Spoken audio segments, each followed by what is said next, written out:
Welcome to Chillin' 101. We hope this video helps. You begin by signing into Testmoz and creating a new test. Enter a clear title and select basic settings. Once done, choose the test type and attempt limits because these control timing and grading.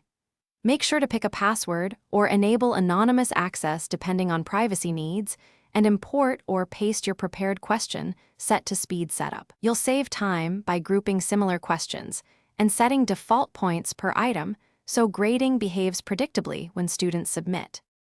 Next, you add and configure questions. Pick formats that match learning objectives so results are meaningful. Once a question is entered, assign points and optionally add feedback for right or wrong responses so students learn from the assessment. Make sure to enable automatic grading for compatible items while leaving essays for manual review. Also set question pools or randomization when you want unique quizzes per student.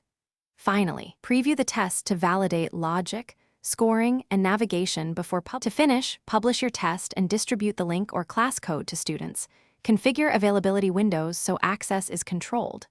Once students start, monitor responses and use the live results page to spot issues or export grades as CSV for your gradebook. If something goes wrong, first check browser compatibility, clear cookies, and confirm time limits, then review server status or reissue the link. If manual grading remains, finalize scores and release results to complete the process. Thanks for watching. Consider subscribing if we helped you.